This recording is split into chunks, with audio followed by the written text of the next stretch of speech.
Hello प्यारे बच्चों एवं साथियों, मैं राजेश दुबे नालंदा एकेडमी में आपका हार्दिक स्वागत अभिनंदन करता हूं। दोस्तों, आज हम पर्यावरणीय शिक्षा सूत्र एवं दायित्वों के विषय के बारे में चर्चा करेंगे। पर्यावरण शिक्षा शास्त्र में इससे संबंधित महत्वपूर्ण प्रश्न पूछे जा चुके हैं। विशेष रूप से पर्यावरणीय शिक्षा सूत्र से संबंध में प्रश्न कम पूछे जाते हैं, किंतु इसकी अवधारणा से संबंधित प्रश्न ज़्यादातर पूछे जाते हैं। तो सबसे पहले हम ये जान लें कि पर्यावरण शिक्षा के सूत्र एवं दायित्व हैं क्या। यदि आप पर्यावरण के शिक्षा के अध्यापक हैं तो बालकों में किन सूत्रों के माध्यम से या किन सूत्रों की विशेषताओं के माध्यम से आप बच्चों में पर्यावरण शिक्षा दे पाएंगे, एवं एक शिक्षक का क्या दायित्व होता है जिससे वह पर्यावरण की शिक्षा को बालकों में दे पाए। तो पर्यावरण शिक्षा के सूत्र वे सूत्र होते हैं जिनके माध्यम से बालकों में पर्यावरण शिक्षा के प्रति रुचि या पर्यावरण विषय के प्रति उनका एक आकर्षण बढ़ सके। तो यहाँ पर मुख्य रूप से 5 सूत्रों को मैंने शामिल किया है जो आपके परीक्षा के दृष्टिकोण से बहुत ही आवश्यक है। तो सबसे पहला जो पर्यावरण शिक्षा सूत्र है वह है विशिष्ट से सामान्य की ओर। विशिष्ट से सामान्य की ओर से तात्पर्य है कि विशेष तथ्यों की सहायता से यदि कोई अध्यापक है, शिक्षक है, वह विशेष तथ्यों की सहायता से सामान्य नियमों का निर्माण छात्रों से कराता है। तो यह प्रक्रिया जो यह शिक्षण सूत्र जो है वह विशिष्ट से सामान्य की ओर कहलाता है। तो इसमें बालकों को सबसे पहले कुछ विशेष बातें सिखाई जाती हैं। विशेष बातों से तात्पर्य जैसे कि उदाहरण के रूप में हम ले सकते हैं कि दिन में सूरज क्यों उगता है, चंद्रमा रात्रि में क्यों दिखाई देता है, जिससे एक बालक में पर्यावरण के प्रति एक मानसिक आकर्षण पैदा हो सके, बालक के अंदर कल्पनाशीलता का विकास हो सके। तो हम कुछ विशेष तथ्यों की सहायता से पहले हम उसको कुछ विशेष बातें सिखाएंगे, फिर धीरे धीरे हम छोटी छोटी बातें सिखाएंगे, सामान्य बातें। तो यहाँ पर विशिष्ट से सामान्य की ओर एक पहला शिक्षण सूत्र होता है जिससे कि बालक का स्कूल के प्रति, विद्यालय के प्रति एवं पर्यावरण शिक्षा के प्रति या पर्यावरण विषय के प्रति एक उसका आकर्षण उत्पन्न हो सके। दूसरा महत्वपूर्ण शिक्षण सूत्र क्या है? ज्ञात से अज्ञात की ओर। तो ज्ञात से अज्ञात की ओर से तात्पर्य है, ज्ञात का मतलब है कि पहले बालक को जो चीज़ों के बारे में या जिन वस्तुओं के बारे में, जिन तत्वों के बारे में या दैनिक जीवन में जो चीज़ें वो जानता है, ठीक है। तो ज्ञात से तात्पर्य क्या हो गया कि जिन बालकों को अपने पूर्व अनुभव के आधार पर जो चीज़ें उसे ज्ञात है, मालूम है, पहले हमें उन चीज़ों को लेकर शुरुआत करना है, फिर धीरे धीरे हम अज्ञात चीज़ों की ओर बढ़ेंगे। उदाहरण के लिए हम ले सकते हैं कि बालक जब स्कूल में आता है या तो उससे पहले हम उसके परिवार के बारे में पूछेंगे, फिर धीरे धीरे परिवार से लेकर उसके आसपास जो पेड़ पौधे रहते हैं उनसे बात करेंगे, उनके बारे में बात करेंगे। फिर धीरे धीरे हम कुछ ऐसी बातों के बारे में, जैसे पर्यावरण में बहुत सारी चीज़ें हैं कि पौधों की वृद्धि क्या होती है, तो ये अज्ञात विषय हो। पौधों की वृद्धि कैसे होती है, वृद्धि संबंधी तत्व क्या होते हैं। तो पहले हम ज्ञात विषय वस्तुओं से संबंधित बालक से चर्चा करेंगे, फिर धीरे धीरे हम अज्ञात की ओर से तात्पर्य है कि जिन विषय वस्तुओं को हम पाठ्यक्रम या विषय वस्तु से पढ़ेंगे उनके बारे में हम उसको बताएंगे। तो प्रारंभ में हम ज्ञात विषय की ओर, बाद में हम अज्ञात विषय की ओर चर्चा करें। तो ये दूसरा महत्वपूर्ण शिक्षण सूत्र हो गया। तीसरा महत्वपूर्ण शिक्षण सूत्र क्या हो गया? सरल से कठिन की ओर। सरल से तात्पर्य है कि बालक को जो चीज़ें सरल लगे।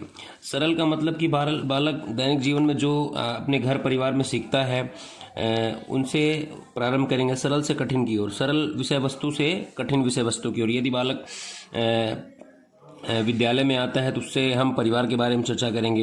यदि बालक घर में रहता है, आंगनबाड़ी में जाता है, तो उससे हम गली मोहल्ले के बारे में चर्चा करेंगे, वो कहाँ पे रहता है, कैसे रहता है, ठीक है। तो उदाहरण के लिए यदि बालक विद्यालय में पढ़ाई कर रहा होता है तो सबसे पहले अध्यापक उससे टिफ़िन के बारे में चर्चा कर सकता है और भी अन्य विद्यार्थियों से टिफ़िन के बारे में चर्चा करेगा। फिर धीरे धीरे हम उसने भोजन में क्या क्या खाया, उस भोजन से हम फिर धीरे धीरे हम उनके पोषक तत्वों के बारे में चर्चा करें, उन पोषक तत्वों का अवयव क्या होता है और उनसे एक मानव शरीर में किन किन चीज़ों का विकास होता है। तो यह बात हो गई सरल से कठिन की ओर। सरल का मतलब है कि पहले बालक को हम सरल चीज़ों के बारे में बताएंगे, फिर हम धीरे धीरे कठिन की ओर बताएंगे। तो ये भी एक पद्धति है या शिक्षण सूत्र है। चौथा महत्वपूर्ण शिक्षण सूत्र है स्थूल से सूक्ष्म की ओर। स्थूल से सूक्ष्म की ओर से स्थूल से तात्पर्य, या इस शिक्षण सूत्र को मूर्त से अमूर्त भी कहा गया है। यहाँ पर मैंने लिख दिया है मूर्त से। मूर्त का मतलब होता है जो वस्तु हमें दिखाई देती हैं, जिनका हम दैनिक जीवन में उपभोग करते हैं, स्पर्श कर सकते हैं, यूज़ कर सकते हैं। अमूर्त का मतलब जो चीज़ें हमें दिखाई नहीं देती हैं लेकिन हाँ उनका अस्तित्व है, वो भी हमारे जीवन में या मानव जीवन में प्रभाव छोड़ती हैं। तो स्थूल से सूक्ष्म की ओर, तो शिक्षण सूत्र से तात्पर्य, ये शिक्षण सूत्र तात्पर्य है कि प्रारंभ में बालक को स्थूल वस्तुओं का ज्ञान का। स्थूल वस्तुओं का मतलब कि जिनको बालक देख सके, स्पर्श करे, महसूस कर सके। ठीक है, सबसे यदि हम एक बालक को मानव शरीर संरचना के बारे में अध्ययन कराते हैं, मानव को हम एक शरीर संरचना के बारे में हम पढ़ाते हैं, तो सबसे पहले उसको हम मानव शरीर का एक ढमी या मानव शरीर का एक ढांचा या उसके चित्र के माध्यम से हम उसको पढ़ा सकते हैं।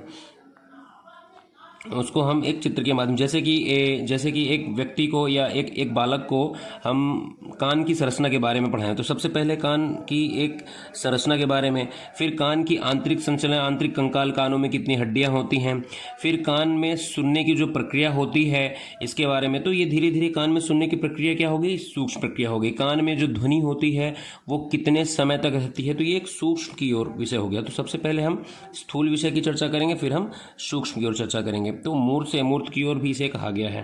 ये चौथा महत्वपूर्ण शिक्षण सूत्र था। पांचवा जो पर्यावरण शिक्षण सूत्र है, उदाहरण से नियम की ओर। तो प्रारंभ में बालक को हम उदाहरणों के माध्यम से और कुछ नियमों की ओर ले चलेंगे। जैसे आज की जो महत्वपूर्ण पर्यावरण की पुस्तकें हैं, जो NCERT कोर्स की पुस्तकें हैं, आप उनमें देखिए एक चित्र बना रहता है बालक का जिसका नाम होता है बूझो, फिर एक बालिका रहती है पहेली। तो बूझो और पहेली आपस में क्या करते हैं, एक प्रश्न पूछते हैं और उन प्रश्नों में कुछ बहुत सारे उदाहरण रहते हैं। तो हम पहले बालक को उदाहरण के माध्यम से नियम की ओर ले चलते हैं।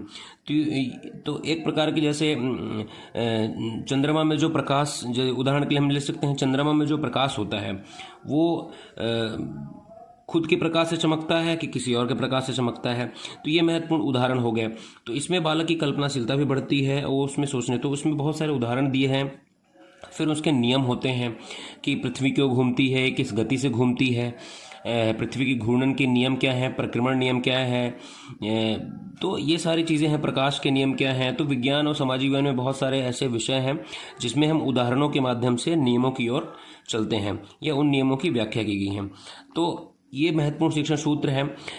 इनसे संबंधित कुछ अभ्यास प्रश्न भी हैं जिनको मैं अगले वीडियो में लाऊंगा और उनको आप हल करेंगे तो और भी ये चीज़ें क्लियर हो जाएंगी। आशा करता हूँ, उम्मीद करता हूँ यह विषय वस्तु जिसमें पर्यावरण शिक्षण सूत्र एवं दायित्व है आपको समझ में आया होगा। धन्यवाद।